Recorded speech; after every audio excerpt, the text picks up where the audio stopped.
Friends, welcome back to a special episode of Reading Theologically. I am your host, Bill Davis. I serve at the Presbyterian Foundation as the Senior Director for Theological Education Fund's development. And I am joined today by Dr. Bobby Williamson from Hendrix College. Bobby, welcome. Thank you. I'm so excited to be here with you, Bill. Friends, Bobby is professor of religious studies and at Hendrix College and theologian in residence of Canvas Community, a church for those living on the streets of Little Rock. He is the producer and co-host of another wonderful podcast that you should listen to called Bible Worm, where he explores the wisdom of the biblical text for today. Bobby holds degrees from Emory University, Oxford University, and Columbia Theological Seminary, where he studied with someone we're going to talk a whole lot today about, and that is the Reverend Dr. Walter Brueggemann. Yes. And we are talking today about Bobby's new book, Reading the Bible with Brueggemann. And Bobby, I am just thrilled for this conversation that we're going to have, and partly how it dovetails with some other conversations my colleague Zoe's been having about discernment on the podcast. So I wonder if, as a means of introducing ourselves and our listeners to you and Dr. Brueggemann, you have been formed by him radically as a person, and he helped you discern your call into academia. So why don't you share a little bit about just the relationship you have with Dr. Brueggemann and around discernment towards Old Testament study? Sure. Yeah. Thank you for that question. Part of writing this book for me was kind of grappling with all the influences Walter has had on my life. I first met him in 1997 when I was a Greek school student at Columbia Seminary. And what I remember, I went to seminary kind of, I had a vague sense of call and maybe I want to be a pastor. And so I went to seminary to see what was up. And I had no idea who Walter was. And I remember people sort of whispering about him in chapel, like, that's Walter Brueggemann. He's one of the greatest Old Testament theologians of our day. And I had no idea who he was. But I managed, by the grace of God, to end up in a class with him my very first semester. It was just a general education class that Columbia had at the time called Baptism and Evangelical Calling. Yes. Do you remember that class? I do. And he was my precept director. And, he would say things in there like the acids of modernity are dissolving your brain. And I was like, what is this guy up to? And I was so fascinated by the way he sort of talks about the Bible as giving us an alternative way of thinking about the world that really challenges everything we do and how we think and how we live. And so then I just started taking every class I could get with him. He, gracious man that he was, invited me out to lunch at Sweet Melissa's on the square in Decatur, Georgia, after the end of that first semester, and told me that I need to go to graduate school and do a PhD in Old Testament. Wow. And it had never occurred to me that that's what I would do. But once he said it, I started thinking, maybe this is what I want to do. And so he kind of opened up. I write in the book in my acknowledgments, like he sort of opened up this whole world for me, like the whole life that I have led since 1997 has basically been made possible by that one conversation that he took the time to have with me. And so every step along the way, just thinking about what does it mean to be a student and how do you get into grad school and how do you find a job and what do we even do as professional Bible scholars? Like Walter was really important to me in all of that. Wow. Bobby, thank you. That's wonderful. And what I love about this book is you have taken thousands upon thousands of pages yes. of Walter's works and condensed them down into little bite-sized chunks for us, right? And so I wonder, before we dive into some of the specifics that I want to chat with you about, was there anything that surprised you about your work and your process of writing this book? Were there any unfamiliar, unexpected treasures that you were able to uncover or recover as you sought to pull some of the themes from Dr. Brueggemann's works for us? Yeah, Walter wrote, I think, something like 150 books. Oh my gosh. he died back in June. I think he's published 4 books since he died. You know, he is very prolific, and so it's a lot to make your way through all of that. And Yeah. so my approach was to choose 9 of his what I thought were kind of seminal works, pivot points in his career, and look at those. And some of them were kind of obvious, you know, prophetic imagination, theology of the Old Testament. Mhm. But the one that I've come to see as really important is a little book he wrote, I think in like 1993, Mm. called Texts Under Negotiation. And Yeah. it's the book where he's trying to make the pivot from like historical critical scholarship to this idea, like postmodern scholarship, where texts Mm. mean sort of regardless of where they are placed in history. Yeah. And that becomes really important in his later work. And what I came to see, or at least I think I see in that Yeah. text, is what he was doing in that little book. I mean, it's like 100 pages long. It's not big at all. Is he was saying we have to pay attention to each and every text in its own way, Mm. in our reading context, and let every text speak. Mhm. And so what you end up with at the end of that book is every text matters. Yeah. But then in his theology of the Old Testament, he Mm. has to say, yes, every text matters, but we still have to have some kind of coherent theology at the end of the day. Yeah. So I've come to read theology of the Old Testament as like a working out of the idea that he set out in Text Under Negotiation, like responding to his own Interesting. challenge, kind of. Yeah. And I had not seen that previously. That's fascinating. Well, and especially the move to let texts speak for themselves, right? Thinking Yes. about some of the later works that we'll talk to, thinking about how this plays out, especially in Money and Possessions, right? Yes. Which I'll ask a specific question about later. Um, I just, right. So I'm an artist and a musician, and I dabble in songwriting every now and then, right? And I love letting art speak on its own. And Hmm. really, what I hear you saying is that in some ways, what Dr. Brueggemann is inviting us to is to consider the text as art and to let it Yes. hold its meaning of itself without necessarily the historical piece around it, or at least he gets there, right? Yes. Um, You said 2 really important things there, at least 2. One of them was the text is artistically rendered. And yeah. so though the biblical authors or the biblical voices are artists who are creating something that has intentionality in its creation. Mm, And so to pay attention to all of those things is urgently important. The other thing is each text speaks for itself. And so, you know, Walter would teach us, like, when you're exegeting for a sermon or something, just imagine that the text you are reading for today is the only text you have. There is no mm, other text. right. And so you can't check it or like say like, well, what he really means to say is what Paul said, or you just have to let it be and Mhm. see what it says to you. And then you have to reintegrate it into the broader theology. But every text needs to be able to speak without being corrected. It needs to be able to say what it's got to say. And so that was really important for Yeah. him. Cool. So let's, Bobby, dive into some of what you, the layers that you peel back for us in some of Walter's writings. And I want to start with the prophetic imagination because that's one of my early entrees into Dr. Brueggemann's scholarship. And you write in here that with the prophetic imagination, Brueggemann establishes himself both as a scholar of the Old Testament and as a theologian of the church, a dual identity that pervades his corpus. He engages deeply and primarily with the biblical text, but his ultimate goal is to shape the life of the church today. Hmm.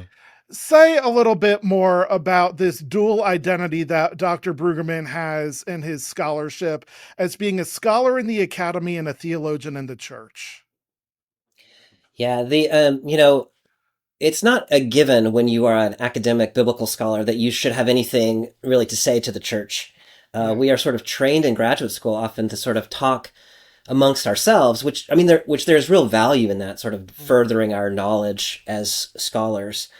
But Walter thought that was important, and he did it really well. He was the president of the Society of Biblical Literature. Like, Mhm. he did all the things. But at the end of the day, he felt like the way that his work and our work has value is when it touches the ground among people of faith who are trying to live out of the text in the world. Then the place where those people gather is in the church. Mm. And so he did that as much as he felt like he could. And I think when he wrote Prophetic Imagination, that was kind of his, like, this is just the way I'm going to be now. And, the first pages of that book is he's talking about how the church needs to think differently about itself. And that whole book, even though it's digging deeply in the text, is about that. My read of him is, especially after he wrote Theology of the Old Testament in 1997, which Mm. was his like big, summation of his academic work, Yeah. he turned more and more toward the church. Like early in his career, he was writing for pastors. Mm. Later in his career, he was writing for pastors and lay people. Like you Wow. can, like my mom can read some of his books without a theological education and Mm. understand what he's saying. Some of his earlier work, you have to have at least some theological background Yeah. to know what he's up to. Yeah. That's that's really helpful. And I think too, right? Because what you don't address here in this book are all of the commentaries that Walter has Right. written, right? About, thinking about Genesis and some of the historical books that he's Yeah. written commentaries on. But you do address the Psalms in here, right, Yeah. Bobby? And you talk about the movement that Walter provides for us as this movement of orientation, disorientation, reorientation. Yes. Why do you think that movement, not just in the Psalms, but like I remember hearing lectures from Dr. Brueggemann where this movement is present in a multiplicity of other passages of scriptures? What about this orientation, disorientation, reorientation movement is so important for understanding Dr. Brueggemann's work? Yeah, it really is essential to Walter. He gets that idea from a French theorist, Paul Ricoeur. Huh. And what Ricoeur was arguing is that human life sort of moves through these phases in a cyclical pattern that, what he means by orientation, or at least what Brueggemann means by it, is Mhm. you feel like the world is structured and meaningful and simple and straightforward. It's a little bit naive the way you feel. Maybe it's like you feel as a kid. Mhm. And then something happens and upends everything. Mm. Maybe someone close to you dies, or you have an illness, or you lose your job. Things happen, Mhm. and that the world crumbles, and you spend some time completely not knowing which way is up, Mhm. and that's disorientation. And then somewhere along the way, you find a new way to piece the world back together. Mm. It's not the same world you had before. You're not back to orientation. You are reoriented. And he talks about the reorientation not as naive, but he uses the Ricoeur's term second naivete or Uh, secondly naive, which means you kind of live the same way and you say the same kinds of things, but you know now that life can fall apart. mm. And so what Brueggemann does with the Psalms is he says orientation, those are the praise Psalms that just like God is great, the world is wonderful, disorientation, that's the lament psalms where Mm. my life has fallen apart. What can I do? And reorientation is thanksgiving psalms, which often look back at past suffering or past disorientation and give thanks that we're not there anymore. Mm. And so he classifies psalms in this kind of way. Mhm. What is so interesting to me in that essay is that he then goes on to say, therefore, the Psalms Mm. function not just as like a hymnal, although maybe it is that, but as a way of moving people of faith through these stages or accompanying them, no Wow. matter what stage of life you are in. Even like Psalm 88 is like, God, you are terrible and you've made my life terrible. And that's the end of that. Like, that's that whole psalm. Yeah. And so even if that's what you feel, like there's a psalm that speaks to that. And so it's Hmm. like the Psalms actually keep people engaged with the community of faith all the way through all of these different ways of being. And then Mm. he starts to think of, as you're gesturing, he starts to think about that as like, this is the way life is. This is the way our relationship with God is. Like we are always moving perpetually through these kind of different stages of being. Yeah. So, Bobby, you talk some about lament, right? And um, one of the Old Testament professors that Walter worked with at Columbia Seminary is one of my professors, Kathleen O'Connor, Oh, I who's love done Kathleen. amazing work around Yes. lament throughout the Hebrew Bible, right? Yet lament comes back in other of Walter's works speak more about the role of lament as Walter uncovers it for us, whether that's on a high level synopsis or like dug down in specific texts. How does Walter view lament in the Hebrew Bible? To me, one of the most valuable things that Walter wrote about lament is a little essay it's in his Psalms in the Life of Faith collection Mm, called The Costly Loss of Lament. wow. And what he's arguing in that book is essentially he's drawing on child psychology and saying that a healthy relationship between a child and a parent, the child is able to experience separation from the parent and yet be able to engage back, like to Mm, differentiate while still being embraced. mhm, And Walter says this is what healthy relationship looks like, and this is what lament psalms let us do. mm, And so when we lament, we say to God, like, you are not ruling the world correctly right now. My life is terrible and you need to step up. And and the lament psalm is a form in which God hears that and says, yes, I hear you and I will respond to you. And so we get this sort of, instead of humans are dominated by God, we get, I mean, this is the essence of covenantal relationship, mhm, that we have a voice, God has a voice, we're working this thing out. mm. Walter's argument in that essay is if we can learn to do that with God, then we can also do that with earthly rulers. And if we Yeah. can't do that with God, then we become like, subjects who are just going to be trampled over by the whims of a dictator. Mm, And so that becomes important for him that way. yeah. All right. So you're taking me to another one of Walter's more recent works. That right. So my ministry today is as a fundraiser, right? I do a whole lot with money and trying to support theological education and the PCUSA and especially our Presbyterian seminaries. So money and possessions has become a hugely influential work for me as I grapple with how to talk more generatively about Mm, using the resources that God has entrusted to us for the good of the building of the kingdom of God. So, talk to us a little bit about what Brueggemann's doing with money and possessions, and especially why it's important for us to pay attention to an Old Testament scholar who's reading a whole lot of gospel texts in this book. yeah. Brueggemann started to do that more after he retired. I guess he felt like maybe he could bridge the sort of Old Testament, New Testament academic divide a little bit. Yeah. Money and Possessions, he talked about as his most important book Yeah. after he wrote Theology in 1997. Money and Possessions was like determinative for him, Mm. and it took him a really long time to write it. And in fact, I think he told me that he gave up on it at one point and sent it back to Oh the editor and gosh. said, "I can't do this." And then they Wow. sent it back to him and said, "No, we really need you to." And what he ends up doing is this really beautiful book that goes from Exodus really through Revelation, and it just looks at every passage where money and possessions come up. You know, his basic idea that when he reads the biblical text is, it comes from Jesus' statement, you can't serve both God and wealth. And so you've got to make a choice about where your loyalty is. Hmm. And then he goes all the way back to some themes from prophetic imagination where he talks about the economy of biblical Egypt and the anxious accumulation of Pharaoh that exploits labor in the interest of accumulating more and more and more for the self. And then he reads the story of manna in the wilderness and says, this is the alternative economics of God in which everyone has enough. People share, people trust. They don't store up overnight. They share Mm. with their neighbor. And then he works this out through Deuteronomy, forgiving debts and making sure the widow, the orphan, and the stranger have enough to eat. And he works all through the Gospels.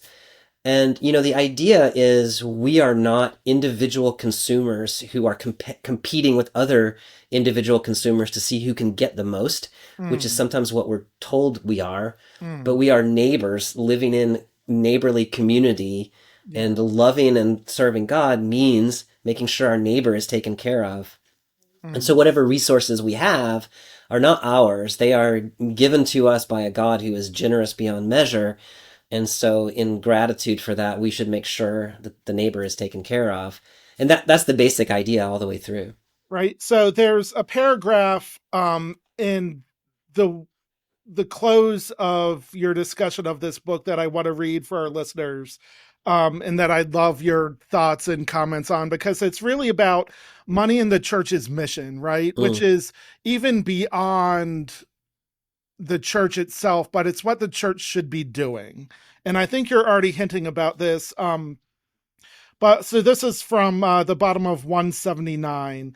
In a world that views other people as competitors for limited resources and judges success based on individual wealth, the biblical text calls us to view each other as neighbors sharing in God's abundance, and to judge success based on the thriving of the widow, orphan, and alien, the least of these among us. mhm, It calls us to leave behind our anxiety about the future and our desire to build storehouses for ourselves, and instead to trust in the abundance of God, in which there is always enough. It calls us to a radical restructuring of the economy, in which debts are forgiven and resources are shared. It demands a radical rethinking of our relationship to money, our attitudes about our neighbors, and our trust in God. Bobby, this is, I think, peak Walter, but tell us like what this pulls out for you when you reflect on this, right? Because this is, it's not just about what we as disciples of a living Christ in a broken world are doing, but it's about what the collection of us as disciples, as the church, are called to do. Say more about this for us. Yes, I mean this is quintessential Walter, as you're saying, and really challenging to think about how do you actually do this.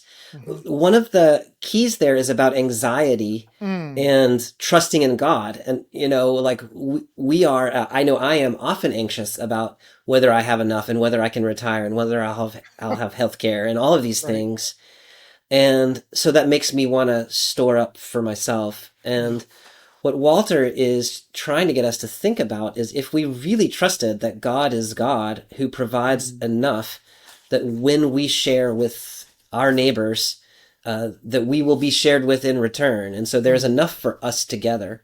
yeah. Walter defines neighbor very broadly. So that, it's not just the person who lives next door to me or the person in my congregation, but my community, like in Little Rock, like in Mm, Arkansas, like these are my neighbors. And so this idea that the church, all of us together need to be thinking about how we use the resources we have to take care of those around us. And especially in a culture in which, this is not the norm. So this is a very countercultural idea of yeah. how we should live. And it always has been in the time of Moses and the time of Jesus. Like this was an alternative way of thinking about organizing ourselves. Yeah. So this gets into some of the themes that I remember reading about in some shorter volumes of Walter that you combine Mm, into the chapter right after, right? Sabbath as resistance and materiality as yes. resistance, right? What I've heard him lecture about the political military industrial complex, right? Yes. Is that for Walter what we are resisting? What is it that we are being called to resist that could be present in our lives today? Yeah. And then how does Sabbath for Walter function as a resisting factor in our personal and communal lives? That's such a great question. Walter uses a different version of that phrase quite often. Yeah, Military consumerism is the that's basic one. yes. Sometimes it's military technological consumerism. Mm, Sometimes it's therapeutic military technological consumerism. The basic idea is that we are taught to be consumers. Like this is mm, the essence of what we do is we mhm, consume things, and that we are also taught that we are allowed and enabled to use violence in order to defend our right to consume whatever we want. mm, And often this is thought of in terms of technological mastery, yeah, autonomy, these kinds of things. yeah. And Walter's from prophetic imagination all the way through the books you're talking about, this is what he's saying is we are, Pharaoh was, Caesar was, Mm, trained in that sort of like store up and defend, and yeah. that the biblical conception is completely the opposite of that. And in Sabbath is Resistance, which is one of the books that I think of as like a church people book, Yeah. uh, is, the practice of Sabbath is the breaking of that claim that productivity, consumerism, anxious accumulation, to practice Sabbath for 24 hours and to Mm, legitimately say we do not do that for ourselves and to our neighbors. That's the starting point, the training ground for realizing, mm, first of all, it's so hard to do that. We realize how addicted we are to all that world that we're taught to live in. mhm. And secondly, once we've figured out how to resist on a Sunday, then we can think about the ways that we cannot just give ourselves over to military consumerism the Yeah. rest of the week. Wow. All right. So for me, I mentioned earlier that I try to think of myself as a musician, a little bit artistic at times. Yeah. Um, right. I remember Anna Carter Florence is another one of the professors that we have in common, right, Bobby? So Yes. taking Anna's preacher and poet class, where we had to read this short little book by Yes. Walter Yes. that's over my shoulder here. And so I want to invite you as we begin to wrap up this time together because just found such a strong resonance with what Walter's doing in here and these lectures that he originally delivered as the Beecher lectures at Yale, correct? That's right. Um, Yes. right. So talk to us some about Finally Comes the Poet. And I want to ask this because it's as I think about the state of the world now, what I think the church needs is more poetic gumption, right? I And love that. so talk to us some about this little book. Yes. Such an important book for him. The title, Finally Comes the Poet, comes from a Walt Whitman poem where he Yeah. talks about all the inventors and the scientists and everybody who masters the world. And then he says, Finally comes the poet worthy that name. The true Son of God shall come singing his songs. Yeah. And what Walter is up to is saying, we are often about trying to master the world and control the world and think we know what is up and conform everything we think into the way we are taught. And it is poetic language, it is artistry that's exactly about shattering the things that we think we have settled. Mm. And for him, this is what preachers should do. And I mean, other artists can certainly do it Yep. as well. Yep. But preachers are about shattering the settled world that we live in to make something else possible. For him, poetry doesn't necessarily mean it's got to be like beautiful speech. It means that it's jarring speech. It's surprising speech. It makes you Mm. double take and think Yeah. about what really is going on. Yeah. For him, for Walter, preaching really was about just making the text known to people and sort of Mm. letting people enter into the text and walk around a little bit and think about like, in what ways is 2025 Mm. America like, Jerusalem at the Babylonian exile? Like, how do we feel that? And he was Yeah. very suspicious of like sermon illustrations and things that like try Yeah. to put the Bible in today's language. It's like we got enough of today's language. Let the Yeah. Bible speak the Bible's language. It's Right. not let the culture like help us understand the Bible. It's like let the Bible problematize the culture. That's what Mm. preachers are supposed to be up to. All right. So, and this is you wrapping this conversation up for us. I want to read this for our folks too. We have, Brueggemann says, misappropriated the promise of the gospel, which has resulted in a distortion of our identity as the people of God, leading us to numbness and ache, alienation and rage, restlessness and greed, conformity and autonomy. Hmm. And then he says this.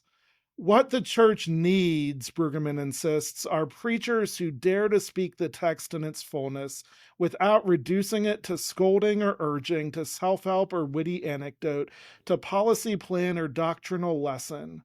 The church members, he Hmm. says, need the preacher to tell them what they already believe but fear to embrace, to help them imagine the life of forgiveness, communion, obedience, and resistance that leads to true abundance in the economy of God. Bobby, like if that is not the call of the gospel for us Mm. preachers, Like, I don't know what is from this Old Testament scholar. And I hear him, and like, I only think I witnessed Walter lecture maybe 3 or 4 times in my time as a Columbia student. But each one of those times I was on the edge of my seat, Yes. like ready to write down every last thing. And I'm grateful that audio recorders were a thing, Yes. right? And that we could go back and listen over. Um, but tell us some about the poetic power that you think Walter is calling preachers towards here. Um, yeah, say something about that for us. And Walter's kind of basic point is people come to church because they need something Mm, that they do not have, and they might not be able to name it. They might not know it.